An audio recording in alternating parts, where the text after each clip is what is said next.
45 घंटे, बस 45 घंटे, एक आदमी, अंतहीन समुंदर और मौत का इंतजार। लेकिन वो हार नहीं माना। आज मैं आपको सुनाने जा रहा हूँ राजेश की वो दास्ताना जिसने समुद्र के बीचों बीच अकेले जिंदगी से लड़ाई लड़ी। यकीन मानिए ये कहानी आपकी सांसें रोक देगी। राजेश मुंबई का एक मछुआरा था, 35 साल का, 2 बच्चों का बाप। उसकी पत्नी प्रिया हमेशा उससे कहती थी, राजेश अब बड़ी नाव ले लो, ये छोटी नाव खतरनाक है। लेकिन राजेश हंसकर कहता, अरे मैं 20 साल से समुद्र में जा रहा हूँ, मुझे इस पानी की हर लहर की पहचान है। 16 अक्टूबर 2023 की सुबह राजेश अपनी छोटी नाव लेकर मछली पकड़ने निकला। मौसम साफ था, आसमान नीला। उसने सोचा आज तो खूब मछली मिलेगी। वो किनारे से करीब 25 किलोमीटर दूर निकल गया। दोपहर तक उसने अच्छी खासी मछलियां पकड़ ली थी। उसकी खुशी का ठिकाना नहीं था। लेकिन अचानक दोपहर 2 बजे के आसपास आसमान में काले बादल छा गए, हवा तेज हो गई, लहर ऊंची होने लगी। राजेश ने तुरंत नाव वापस मोड़ी, लेकिन देर हो चुकी थी। अचानक एक विशाल लहर उसकी नाव से टकराई। नाव हिंसक रूप से हिली। राजेश गिर गया। उसका मोबाइल समुद्र में गिर गया। नहीं नहीं, राजेश चिल्लाया। फिर दूसरी लहर आई, इस बार और बड़ी। नाव पलट गई। राजेश पानी में गिर गया। ठंडा नमकीन पानी, चारों तरफ अंधेरा। राजेश तैर कर ऊपर आया। उसने देखा उसकी नाव उल्टी तैर रही थी। वो तैर कर नाव तक पहुंचा और उसे पकड़ लिया। तूफान रुकने का नाम नहीं ले रहा था। लहरें 15 से 20 फुट ऊंची थी। राजेश किसी तरह नाव से चिपका रहा। उसका सारा सामान, सारी मछलियां, पानी की बोतलें, सब कुछ समुद्र में बह गया। शाम हो गई, अंधेरा हो गया, तूफान थमा, लेकिन राजेश का हाल बुरा था। वो एक उल्टी नाव के सहारे अनंत समुद्र के बीचों बीच फंसा था। रात का पहला पहर सबसे डरावना था। चारों तरफ सन्नाटा, सिर्फ लहरों की आवाज।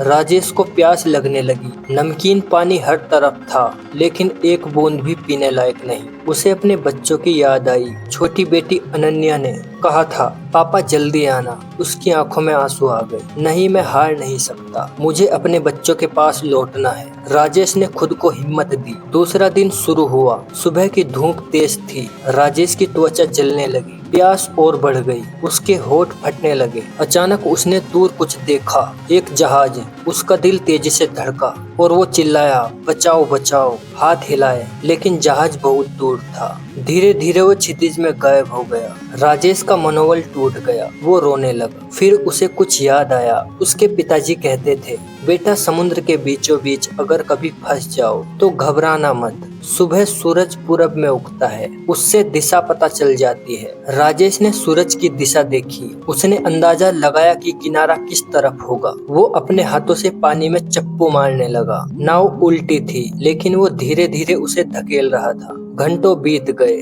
उसके हाथ दर्द से अकड़ गए, लेकिन वो रुका नहीं। दूसरी रात आई। राजेश की हालत खराब हो रही थी। भूख से ज्यादा प्यास सता रही थी। उसे हल्का बुखार भी आने लगा। अचानक रात में उसे समुद्र में कुछ चमकता दिखा, चमकीले प्लवक। ये एक अच्छा संकेत था। इसका मतलब था कि किनारा नजदीक हो सकता है। तीसरे दिन की सुबह राजेश बेहोशी की कगार पर था। उसकी जीभ सूख चुकी थी, आंखें धुंधली हो रही थी। प्रिया, अनन्या, आर्यन, वो बड़बड़ा रहा था। अचानक उसने कुछ सुना, एक पक्षी की आवाज। उसने आसमान की तरफ देखा। समुद्री पक्षी उड़ रहे थे। ये वो पक्षी थे जो जमीन के नजदीक ही मिलते हैं। राजेश को एक नई ऊर्जा मिली। वो फिर से तैरने लगा, नाव को धकेलने लगा। हर स्ट्रोक एक जंग थी, जीवन और मौत के बीच। दोपहर के 3 बजे के आसपास उसने दूर कुछ देखा, लकड़ी के खंबे, मछली पकड़ने के जाल। किनारा किनारा नजदीक है। राजेश रोने लगा। वो पूरी ताकत से तैरने लगा। आधा घंटा,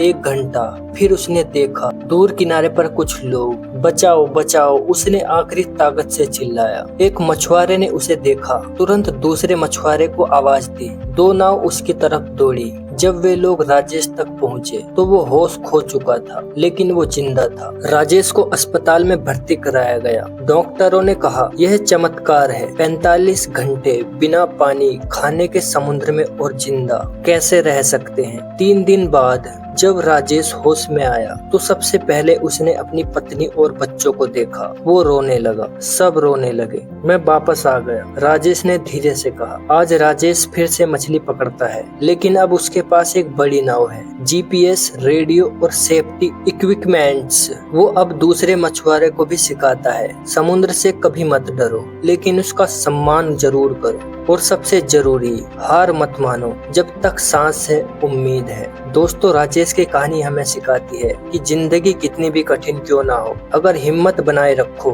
कोई भी तूफान आपको हरा नहीं सकता। समुद्र राजेश को निकल सकता था, लेकिन उसकी जिजीविषा ने उसे जिंदा रखा। याद रखिए, हार वो मानता है जो लड़ना छोड़ देता है। अगर आपको ये कहानी पसंद आई तो लाइक करें, शेयर करें और सब्सक्राइब करना ना भूलें। ऐसी ही और सच्ची कहानियों के लिए बेल आइकन दबाएं। मिलते हैं अगली कहानी में। जय हिंद।